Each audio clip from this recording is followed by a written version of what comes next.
Okay, morning, good morning, गासैनिसिमबो तो आसा खालामो नोंथांमोना बयबो लाइभआव जइन जागोन बेरेफुंजानि एक्चुअली 10ता जाबाय लाइभ फैस्लाबाय मानोना बिराद कमेन्ट्स फैगासिनो दङ सोर सोर जइन जाखो नोंथांमोना कमेन्ट्स खालामना दाबाव अके दा जों बावहाय डिसकास खालामगोन BTC साख्रि एन्ड आसामनि साख्रि प्लास एपइन्टमेन्ट लेटारखौ माब्ला मोनगोन बेनि सायाव जोङो सावरायगोन कमेन्ट्स खालामना दाबाव नोंथांमोना बयबो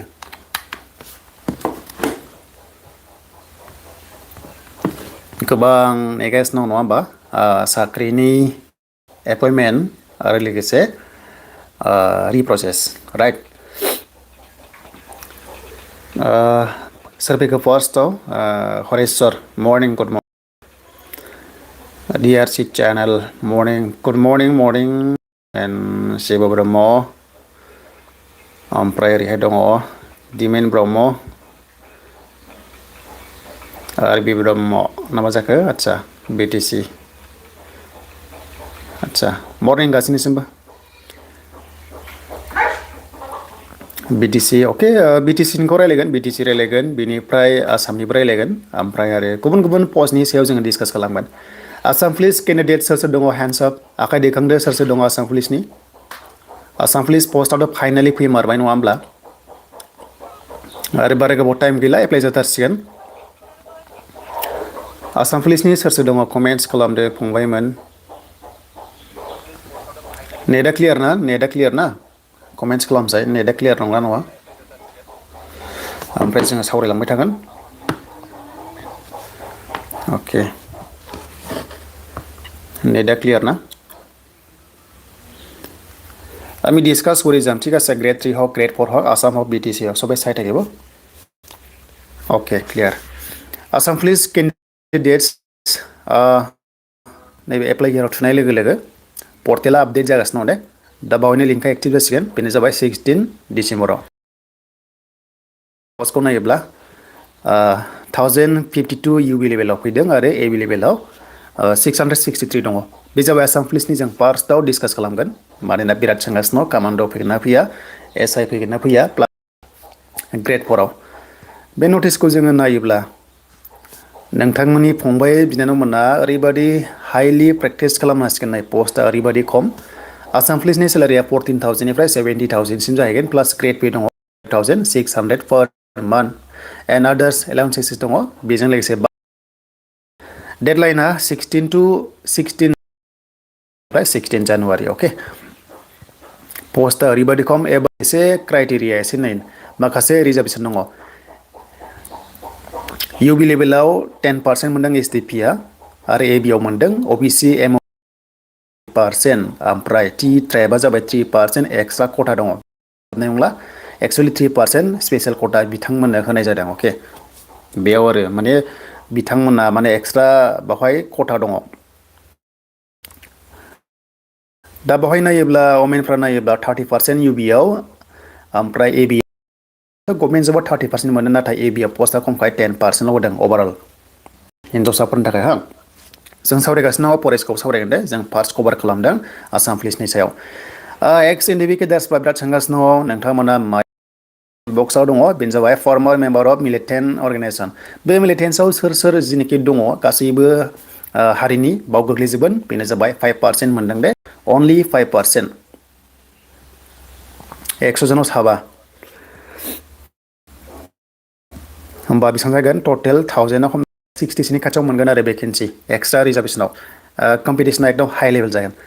हमगार्ड दङबा मोजां 1% आव दङ स्पेशल पुलिस अफिसार SBOs नि दङब्ला ओमफ्राय स्पर्ट्स कोटाया अनलि 1% हा बेनो ओमफ्राय बैसो 18 निफ्राय 30 इयार्ससिम बे जाबाय OBCफ्रा 28 इयार्ससिम मोनगोन दा एक्चुअली काट अफनि सायाव जों डाइरेक्ट सावरायग्रोनोसै बेनिफ्राय जों नेक्स्ट बारगोन फरेस्टनि सायाव BTC आरो आसामनि सायाव ओके फार्स्टआव सिलेक्शन प्रसेसआ फिजिकल टेस्ट जागोन दे फार्स्टआव physical test written test and viva test दङ ओभारअल सिलेक्शन प्रसेसखौ नायोबा नायना ला बावहाय दङ जों गाहायाव फैग्रोगोन बेनो जाबाय नै एकाडेमिक दङ HS लेभेलाव जायफ्रा UB लेभेलाव एप्लाइ खालामगोन बिसोरो पार्सेन्ट दङबा 45निफ्राय 59सिम दङब्ला 2 नाम्बार मोनगोन 16निफ्राय 74 दङबा 3 आरो 75 दङब्ला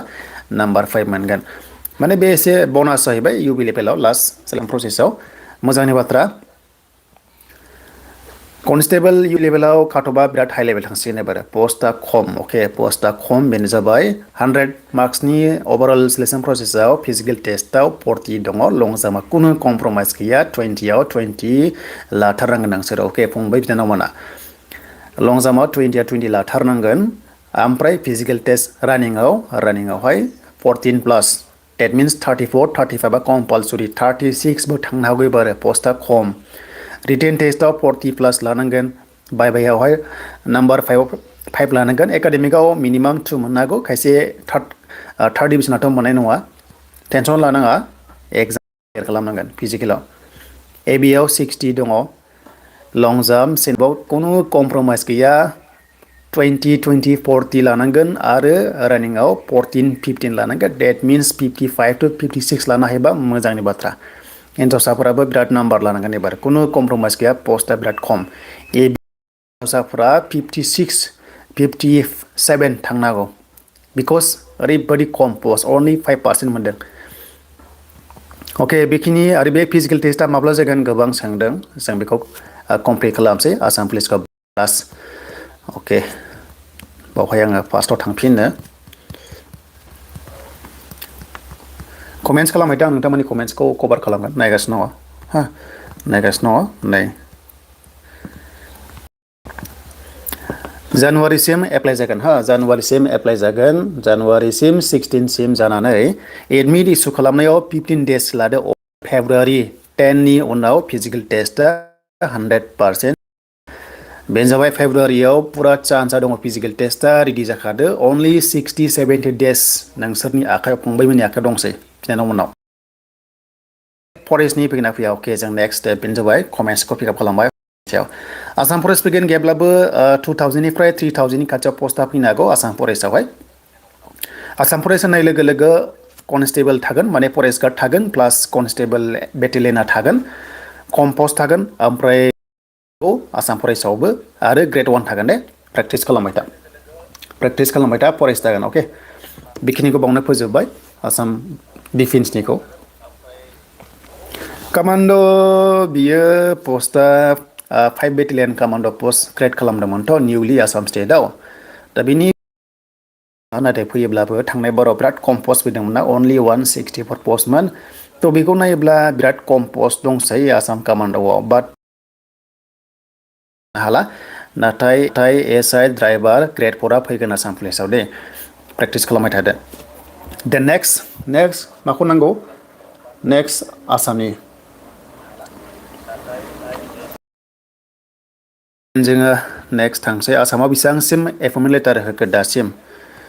थ' जों assam.jobs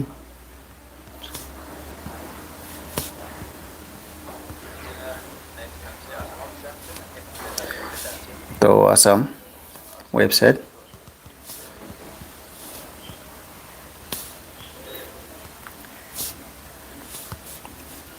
अके आसामनि अफिसियेल वेबसाइटआव फैबाय आसाम स्टेटनि होम पेज बियो अफिसियेल वेबसाइट थ' बावहाय फैनाय लोगो लोगो जोङो डिसकासन खालामसै दायो आसामनि लेभेल साख्रिखौहाय मानोना आसामावबो गोबांथार माने साख्रि ओंखारगासिनो दङ आसामनि साख्रिया जेरै खोथा होदों ओरैनो होगासिनो दङ बाट जोंनि BTC आवहाय गोदोलांगासिनो दङ बेखौ बुंनांगौ जायो उपाय गैया नङा होमब्ला BTC फरेस्टनि साख्रिया फरेस्टना सेलारि हाबबाय BTCना ओमफ्राय BTCनाबो सेलारि हाबसिगोन बाव खुनु टेनसन गैला गोनो गोथो गैला बेखौ दोनथ'दो नेक्स्ट प्रसेसनि सायाव सावरायनांगौ अके गोबां कमेन्ट्स खालामदों BTC आरो फरेस्टआ जेबो खोथा गैला गासिबो अके जाबाय जोङो ADREआव फैबाय ADRE फैनाय लोगो लोगो ग्रेड 3 SLRC ग्रेड 3 आरो ग्रेड 4 एपइन्टमेन्ट लेटारा दासिमबो डेट एनाउन्स खालामनो हायासै खारन ओरैबायदि जादों नैबे ADREआवहाय माखासे माल्टिपल डिपार्टमेन्टस बिराद दङ गासै 40नि खाथियाव दङ दा डिपार्टमेन्ट वाइसआवहाय डकुमेन्टस भेरिफाइ खालामजोबनो हायाखै जायनि जाउनाव दासिमबो डेट फिक्स खालामनो हायाखै माने ADREआ कम्बाइन डिपार्टमेन्टस कम्बाइन एग्जाम बे गासैबो अल डिपार्टमेन्टस अके जाबासो मोनसे डेट फिक्स लानो हायो दा खायसेखौ रानग्रोनो हायो डिपार्टमेन्टखौ खायसेखौ रानग्रोनो हाया बिदि नङा खनसेनो जमासो एग्जाम जादों जमासो रानगोन बेखायनो आं बुंनाया बेनो डिपार्टमेन्ट वाइसआव फिक्स जाजोबाखै दा बेखायनो बिनि एपइन्टमेन्टखौहाय एसे लेट जासिगोन नाथाय जोङो सर्सआव मोन्दों 24 डिसेम्बरनिफ्राय 4, 5, 6 सिमहालागै आसाम बुक फेयार दङ खानापारा प्लेग्राउन्डहाय दङ जेरावनोखि एपइन्टमेन्ट लेटारखौ रानोना बावहाय थ' बे फिल्डखौ लायो नालाय बे बुक फेयार फेस्टिभेला होमबा बावहाय एपइन्टमेन्ट राननाया बेखौ जों नायोब्ला 24 डिसेम्बरनि सिगां जागोन नाथाय जयनिंआ ओमफ्राय जानुवारियाव जानायनि आसा दंसै एडिआरिया जानुवारियाव जयनिं जानाय चान्सआ दङ देन बिनिफ्राय मेडिकेल अके स' जायफ्रा DHS DME Ayush THS FW pass जाना दङ बेबो दासिम एपइन्टमेन्टनि डेट फैयाखै जों सानदों आसा खालामदों 15निफ्राय 20नि गेजेराव मोननाय चान्सआ दङ आरो एपइन्टमेन्ट लेटारा ओमफ्रायसो गोदान पस्टआ एप्लाइ जागोन गोदान पस्टआ एप्लाइ जागोन बेनो जाबाय एडिआरि 3.0 ओमफ्राय मेडिकेलावबो जाबावगोन ग्रेड 4 दंबावो पस्टआ DHS आव दङ DME आव दङ आसाम पुलिसाव दङ दा बेखिनि आरो फंबाय आसामनाथ' जेरै खोथा होदों ओरैनो जागासिनो दं दासिम बेसेबां साख्रि आसाम थ' बेखौ जोङो नायनो हायो दासिम आसाम स्टेटआव बेसेबां साख्रिखौ 1 लाख साख्रि प्रमिस खालामदोंमोन जेब्ला इलेक्सननि सिगां सरकार दायैनि सिगां 1 लाख साख्रि होनायनि खोथा होदों दायो बेखौ प्लास जाबाय क्रस जाबाय आरो मैया तारिखआव डिसेम्बराव टि ट्राइबनि गासै 120 जन आसाम पुलिसाव साख्रि मोनबाय जेराव आं दहाय खोन्थादोंमोन ना बिसोरनो 3% रिजार्भेसन होनाय जादों दा बेनि थाखायनो 120 मैया बिथांमोना माने बिसोरो साख्रि मोनबाय साब्रै मोनदों UBआव ड्राइभाराव 20 जन मोनदों कनस्टेबलाव UBआव 33 मोनदों कनस्टेबल ABआव 48 मोनदों आरो कमान्ड' बेटेलियनावहाय 7 मोनदों बेनिफ्राय कनस्टेबल अफ पुलिस कमिउनिकेसनावहाय APRO 3 मोनदों DGCD कनस्टेबल ग्रेड 3आव 7 मोनदों टटेल 120 दाना बेसेबां थांखोनो आसाम स्टेटआव साख्रि होयो होननानै बेनो जाबाय 141,986 जन दासिम साख्रि होबाय आरो 2 लाख साख्रि होनो टारगेट लादों बेखौ नायोब्ला नेक्स्टआव येस 100% पस्टआ मेरला दंबावो बेखायनो डिमटिभेट जा फंबायमोन बिनानावमोन नेक्स्ट लेभेलाव पस्टआ फैबावगोन बेखौ आं दा खोन्थाग्रोबाय दा आसामा बेखिनियाव जोब्बाय अके जों थांसै दा BTC आव नायदो दा बाथ्रा जाबाय आसामावहाय दासिम साख्रियानो साख्रि बिथां हिमन्त बिश्व शर्माया जेरै खोथा होदों ओरैनो जागासिनो दङ नाथाय जोंनि काउन्सिलाव मोनथाम काउन्सिल दङ नङा होमबा 6 सिडिउलावहाय डिमासाव कार्बि आंलं एन्ड BTC दा काउन्सिल मोननैयाव डिमासाव आरो कार्बि आंलंआव माबायदि साख्रि दं बेखौ आइडिया गैया खारन बहुत गोजान जायो नालाय बारा बा नायनाय जाया दा सबसे देरसिन काउन्सिला जाबाय BTC आसामाव थ' आसामनिखौ दोनथ'नानै दा BTC होयोब्ला थांनाय 15 इयार्स जेनाखि 15 इयार्स सरकार सालायदोंमोन कन्टिनिउ जेसेबांनाखि साख्रि मोननांगौमोन एडभार्टाइज फैनांगौमोन बेबो जों नुनो मोनाखै जों माने सार्कुलारखौ नुनो मोनाखै बेसेबां होदों बिदि दानि जुगनि बादिबो नङामोन नालाय सिगां अनलाइन जुग नङामोन नालाय जेसेबांखिनि पस्ट फैयोमोन 100टा 200टा बिदि आं नुफेराखैमोन आरो थांबाय बै समावथ' बारा साख्रि मोनासै आरो नेक्स्ट गोदान सरकार फैदोंमोन बावहायबो 5 इयार्स सरकार सालायबाय बावहाय अफिसियेल नटिसफ्रा फैमारदोंमोन फैया नङा फैदोंमोन अके माने अनलाइनबो अफलाइन फैदोंमोन येस फैदोंमोन एग्रि बिथांनाखि साख्रि मोननांगौ थांनाय 5 बोसोरावबो 5 इयार्सआवबो साख्रिखौ होलांनो हायाखै आरो BTC होदों अलमस्ट फरेस्टआव 460 420 अब्ला 800नि एसे बारा होलांदों ओमफ्राय टेटआवबो लांदों आरो गोबां सोंदों दायो BCDC आरो फरेस्टआव मा जागोन BCDC फरेस्टआ जेबो टेनसन गैला दायो आइ होप सेलारि मोनबाय जानांगौ फरेस्टआ दाखालि 3 मान्थसनि मोनबाय डिभिजन वाइसआव मोनदों खायसे मोनाखै खायसे मोनदों खायसे मोनाखै अके आरो BCDC सेक्रेटारिनाबो सेलारि प्रसेसा जासिगोन प्रभिजनेल सेलारि दा फैबाय पेन्डिं जाबाय माने गोदान सरकार जाबाय दा गोदान सरकार जानानै दायो CSBआबो डिसल्भ जाबाय थांनाय बारनि सरकाराव मेम्बार्स दंमोन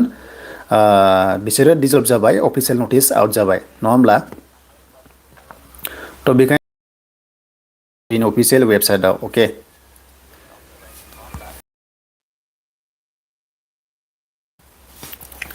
दा जोङो CSP आव फैनाय लोगो लोगो cancellation of the notification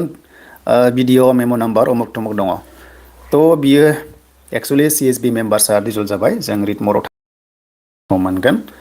yes मोनो अपेन खालामसै दा बिराद सोंगासिनो दं ना BTCनिया माब्ला जाफिनगोन बेखौनो जों लाइभ फैबाय ना नायदो नै उइथ्र' जाबाय आं एसे नायनो कमेन्ट्सखौहाय आसाम फरेस्ट माला फैनो आसाम फरेस्ट माला फैनो आसाम फरेस्ट होनगासिनो दं फैगोन आसाम फरेस्ट फैगोन साख्रिखौ दानला नामा साख्रिखौ सोर दाननो हानांगौ जानला मोनला इदि नङा कमेन्ट्स बिराद फैदों साख्रिखौ दानगोन ना दानला साख्रिखौ जानला मोनला दाननो हाया लिगेलाव फैनायखौ जुदि लिगेल प्रुफ मोनोबा दाननो हायो खिन्थु आरो उइदाउट इन्टारभिउ उइदाउट एग्जाम जुदि हाबनाय दङब्ला बिसोरखौ 100% दाननो हायो लिगेलाव थाङो without interview without exam direct अफिसाव ग्रेड 3 ग्रेड 4 फिक्स पे थादोंब्ला बेखौ जुदि केस होयोबा दाननो हायो न' इसु आरो लामाखौनो जायनाखि एग्जाम जायालासिनो ग्रेड 3 ग्रेड 4 आव हाबो फिक्स पे हाबो जिखुनु जाया सरकाराव दिस इज इलिगेल एग्जामानो गैयाबा रिक्रुटमेन्ट गैयाबा बोरै साख्रि मोनगोन बे मोनसे बिग कुइसन आरो बेखौ नों आं रावबो मिन्थियै गैया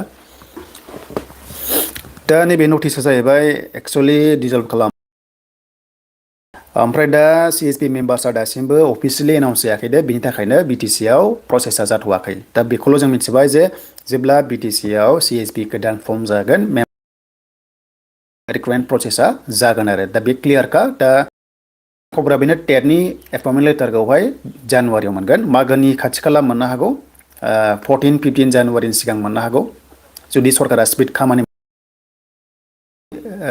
मेरिट बेसिसाव होगोन होननानै नाइन जोबोर मोजां बाख्नायथाव आरो आसा खालामो बयबो जाहाथे मोजां मोजां होगोन होननानै टेटआ नाथाय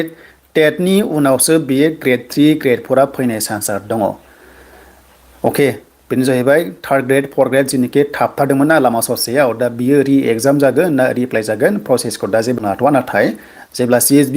गोदानै मेम्बार्स बडिफ्रा माने जाजोबगोन होमबासो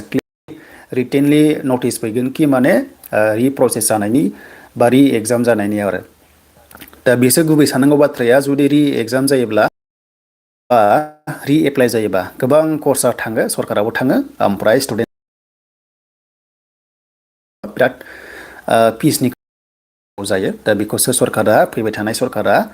मा डिसिसन लायो बे उननि बाथ्रासै आरो जि लायो जाहाथे मोजांनि थाखाय लागोन मानोना गोबां इयुथ्सआ रिकुवेस्ट खालामदों सरकारखौ बेनो जाबाय MLA इलेक्सन फैगौ 2026 नि एप्रिल मेआव जानो फैगासिनो दङ MLA एफेक्ट जागोन जुदि थार्ड ग्रेड फर्थ ग्रेडखौ साख्रि होआबा बे 100% सियर मानो होनबा इयुथ्सजों रावबो दा इजियाव इयुथ्सखौ माने इउज खालामनो हाया इयुथ्सखौहाय इजियाव माने बाहायनो हाया थगायनो हाया ओरैबायदि स्ट्रं जाबाय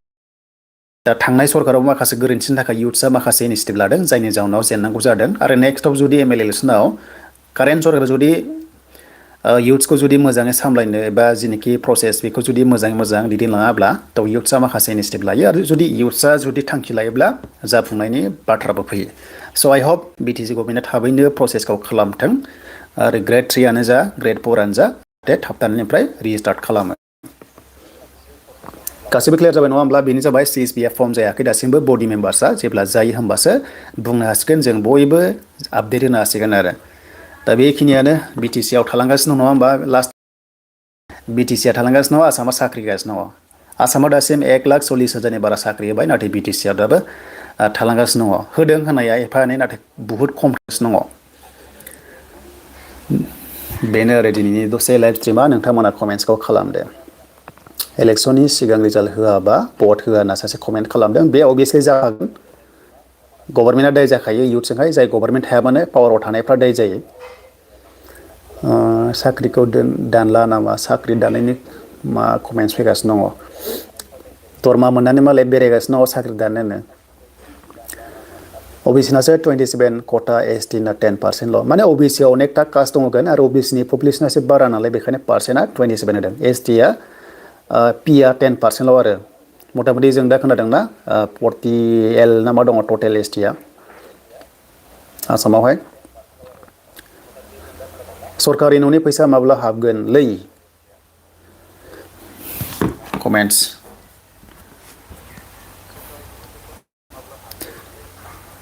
हाबथ'वा माने खोथाया जाहैबाय BTC माने जेनाखि गोदान सार्भे जादों बेयो हाबा सिगांनि जेनाखि पेन्डिं थानाय बेसो हाबगोन इनस्टलमेन्टआ दासिमबो गोदान सार्भे जानाय आइडि मोनाखै आइडि मोनबासो जब कार्डआव माखासे आदार रिडिंफोर खालाम किस्टिखौ सोयो सेलेक्टेड खालामनानै बाट दानि गोदान सार्भेया मोनथ'वा बेनो दिनैनि दसे लाइभ स्ट्रिमा आसा खालामो गासैबो नोंथांमोना बुजिबाय आरो अके 20 मिनिट्सनि बारबाय लाइभआ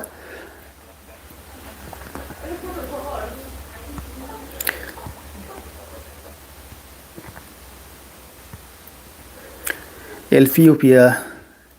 BTC গ্রেড 4 আৰু কি কৈছা BTC আচ্ছা BTC গ্রেড 3 গ্রেড 4 সবে বিচাৰি আছে ন ঠিক আছে আমি সবে ৰখি আছো বাট এতিয়া গভৰ্ণমেণ্ট নাই অফিচিয়েল নোটিফিকেশন নতুবা CSB বৰ্তমান মেম্বাৰ্স নতুনলি মানে নিউলি আহা নাই যেতিয়া নিউলি আহিব তেতিয়া আমি গম পাম যে ৰি এক্সাম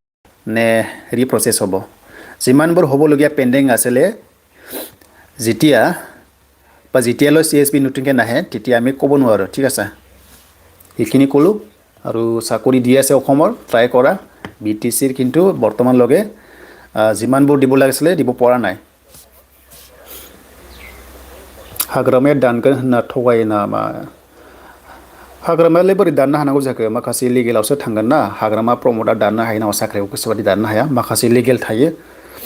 कोर्ट थायो कोर्टआसो गासैखौबो जाज खालामो सोरबा हाग्रामा प्रमोटआ बेखौ दाननो होनबानो दाननो हाया अबेबा खोथाफ्रा पलिटिकेल डायलगबो जायो पलिटिशियानफोरना बारा फोथायजोबनो हाया बा जायखिजाया हप फर द बेस्ट जाहाथे मोजां मोजां साख्रिखौ मोनो बयबो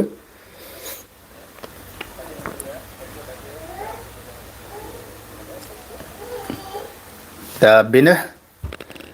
नेक्स्ट आपडेट मोनगोन सबे चाइ থাকিবা बड' जब इनफो अफिसियेल इउट्यूब चेनेলৰ যিমান বোৰ আপডেট আহিব মই জনাই দিম তাৰপিছত দি থাকিম টেনচন নলবা জাস্ট চাই থাকিবা আৰু এতিয়া অফিস আহিলে নহয় জানো ন আসাম ফৰেষ্ট আহি যাব বেছি টাইম নাই আৰু EDRE 3.0 আহি যাব তাৰপিছত মেডিকেলত আকৌ পোষ্ট ওলাব এতিয়া বৰ্তমান যিমানবোৰ মানে এপইণ্টমেণ্ট দিব লগা আছিলে এইটো বৰ্তমান ডেট ফিক্স কৰা নাই ADRE হওক বা DME হওক DHS হওক যিমানবোৰ পেণ্ডিং আছিলে জানুৱাৰী মাহত বা ফাৰ্ষ্ট সপ্তাহ জানুৱাৰী জইনিং কৰাব চাগে चलो ठीक है से लाइव स्ट्रीम बा नेक्स्टआव रायलायबावनोसै BTC ग्रेड 3 ना ক'ব নোৱাৰো ভাই ৰিপ্ৰসেস হ'ব নে ৰি এক্সাম হ'ব নে ৰি অপচন আমি এতিয়া এক্সপেক্ট কৰি আছো ৰিপ্ৰসেস নহলে ৰি এক্সাম নহলে ৰি এপ্লাই এই তিনিটাৰ ভিতৰত কোনটো লাগে ক ৰি এক্সাম হ'ব লাগে নে ৰি এপ্লাই হ'ব লাগে নে কি লাগে ক এই তিনিটা মাজত আচ্ছা कन्ट्रेक्चुअल ओके मोनसे कमेन्ट्स फैदोंमोन आं बेखौ दाख्लैबो नुबाय थादोंमोन 6 मान्थ्सनि थाखाय थांनाय सरकारा कन्ट्रेक्चुअलावहाय टीचार्स ना सरि इमि स्कुल नामामोन इमि स्कुल एन्ड हाई स्कुल मोनदां मेथ्स एन्ड साइन्स साबजेक्टनि थाखाय एपइन्टमेन्ट होदोंमोन ना 1000 नि खाथियाव ना 1000 मोन नामाथाय आं एक्जेक्टलि गोसोआव गैला ना बिनि बेथन होनदों नामा बेथनखौ मोनाखैना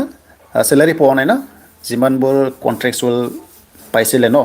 साइन्स एन्ड मेथ्स साबजेक्टर কাৰণে ন सेलारि পাইছনে নাই কওকচোন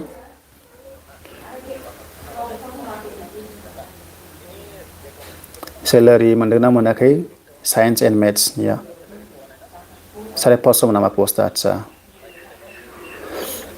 बेथ' बिराद मोजांनि बाथ्रामोन स्कुलावहाय टिचिं स्टाफखौ नांगौ जायो आरो बे जोंनि एडुकेशन सेक्टराव ओरैबादि हेल्पफुल मेथ्स एन्ड साइन्स साबजेक्टआ तो 10,000 सेलारि ना मामोन बियो एक्चुअली बेखौ होआखैब्ला जोबोद दुखुनि बाथ्रा जेरैखि जाया होनांगौमोन जाय सरकारानो थाया मानो कारण एडुकेशन सेक्टराव पलिटिकेलनि खोथा फैया सोरबा होलाङिनि खोथा गैया जि मावदों मोजांनि थाखाय इयुथ्सनि थाखाय गथ'फोरनि थाखाय मावगासिनो दङ दा बिसोरखौ नायनांगोन सरकारा जेनाखि दायो सरकारा दङ मानो होनोब्ला स्कुल लेभेलाव मावनाया कुनु पलिटिकेल इनभल्भ जाया स्कुल जेनाखि स्कुलनि माखासे कमिटि थायो जेरै SMC4 LP स्कुल थायोना SMDC4 high school School Management Committee LP School and School Development Management Committee School Management Development Committee yes SMDC तो बिसोर एसे गभर्नमेन्टखौ प्रेसार होनांगोन जाहाथे बेतनखौ होयो नङा होमब्ला एसएमसी থাকে আমাৰ এলপি স্কুল লেভেলৰ আৰু এছএমডিসি থাকে আমাৰ হাই স্কুল সেকশনৰ ন आरो बिसोरनि मेम्बार्सफोरखौबो चेन्ज खालामदोंमोन जों नटिसआव नुदोंमोन दां आं नुनाय बादि मोनदोंमोन जानो हागौ 10,000 सेलारिखौहाय सरकारा जाहाथे only 60,000 per head ना जाहाथे बेखौ होयो खारन they are doing for education लेभेलाव ना बिनि थाखायनो जाहाथे सरकारा बे टिचिं स्टाफनिखौ जाहाथे नायो आरो जेसेबांनाखि 550 जन टिचार्स दङ स' नोंथांमोनाबो एसे डिमान्ड खालामबानो जाबाय गभर्नमेन्टखौ रिक्वेस्ट खालाम जाहाथे सेलारिखौ होयो नङा होमबा स' बे जिमानबो माने 550 नाखि आছিলে টিচিং লাইনত মেথছ কাৰণে स' बे रिक्वेस्ट কৰা जाहाथे सरकारे আপোনালোকৰ सेलारिটো দিয়ে बिकज মানে बियो কোনো পলিটিকেল ইয়াতে কোনো পলিটিকেল কথা নাহে মানে স্কুলৰ কাৰণে কাম কৰি আছে তো টিচিং লাইনত स' এইটো মানে পলিটিকেল মেটাৰ ইস্যু আহিব নালাগে মোৰ মতে ঠিক আছে এইখিনি আছিল মোৰ ক'বলগীয়া কথা আৰু নেক্সট ট্ৰাই কৰিম নেক্সটৰ কি আহি যায় আপডেটটো बेनो दिननि थाखाय लेटेस्ट आपडेट एन्ड नेक्स्टआव लोगो मोनगोन बेनो आरो आंनिफ्राय लास्टलि रिक्वेस्ट गभर्नमेन्टखौ जाहाथे टिचिं स्टाफनि जिनोखि 550 जना मा दंना फैदों कमेन्ट्सआव सेलारिखौ जाहाथे होयो मानो होनोब्ला बिथांमोना हाइलि एडुकेटेड आरो गथ'फोरखौहाय फोरोंगासिनो मेथ्स आरो साइन्स बहुत इम्पर्टेन्ट साबजेक्ट हाई स्कुल लेभेलाव मेथ्स आरो साइन्सआ आई होप सरकारा बुजिगोन बेनो लाइभखौ दोनसै नङा लाइभखौ दोननाय जासिगोन 27 मिनिट्स थांबाय नै मा ओंख्रि जाखो आदा ओंख्रि जाथ'वाखै ओंखाम जाथ'वाखै রিপ্রসেস হ'ব লাগে আদা 8 hours ডিউটি কৰি আহি এক্সাম দিছিল আচ্ছা সবে কষ্ট কৰিছিল ন সবে কষ্ট কৰিছিল কোনবা প্ৰাইভেট জব কৰি আছিল কোনবা হাজিৰা দিন কৰি আছিল ন কোনবা কোম্পানীত কাম কৰা আছিল তেওঁলোকে আহি এক্সাম দিছিল ঠিক আছে মানিছো নে চৰকাৰী বা কি চিন্তা কৰিব এইটো আমি চাব লাগিব আৰু ইলেকশন আহি আছে যদি ইলেকশনৰ আগে আগে যদি ৰিপ্ৰসেস নহয় ইউথে বেলেগ ডিসিশন ল'ব পাৰে এইটো সিধা কথা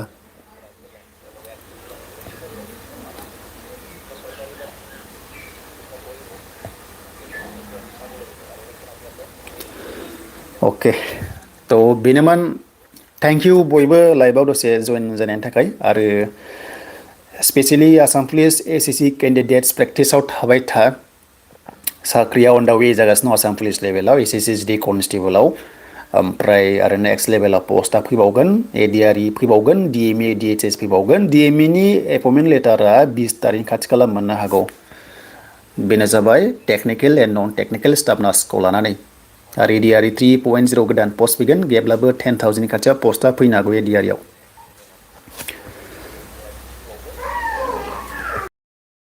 प्रोसेस হ'ব লাগে আচ্ছা ৰিপ্ৰসেস হ'ব লাগে ন সবে বিচাৰিছে 100% বুলি কোনবা যদি এক্সাম দিয়া নাছিলে তেওঁলোকৰ কাৰণে ৰি এপ্লাই হ'ব লাগে চাগে ন বাট তেনেকুৱা নহয় কথা এনেকুৱা নহয় যোনে এপ্লাই কৰি এক্সাম দিছিলে তেওঁলোকে জানে কষ্টটো কি হয়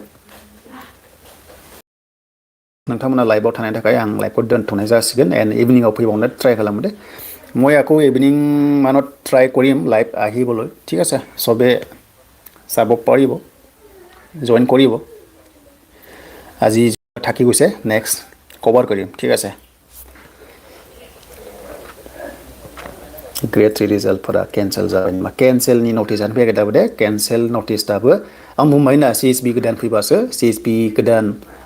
कमिटि मेम्बार्स फैबासो केन्सेल जागोन ना रिजाल्ट जागोन गासिबो मिन्थिगोन आरो মই এতিয়া মানে ক্লাৰিফিকেশ্যন দিব খোজো আজিলৈ যিমানবোৰ পেণ্ডিং আছিলে গ্ৰেড 3 গ্ৰেড 4 BTC এইটো কেনসেল কৰা নাই কেনসেল কৰা নাই বিকজ মই ক'লো দেখোন কি মানে সিএসবিৰ পৰা মানে মেম্বাৰ্স বা চেয়াৰমেন আহি যাব নতুনলি তেতিয়া আমি গম পাম নটিচ আহি যাব যে ৰিপ্ৰসেস হ'ব লাগে নে নহব এইটো সব দেখা যাব বাট এতিয়ালৈ কোনো কেনসেল কথাই নাই বা কেনসেল হোৱাই নাই ঠিক আছে এইখিনি ক'লো আৰু আমি লাইভটো বন্ধ কৰিম লাইভটো दोनसै ना लाइभखौ दोनसै अके थेंक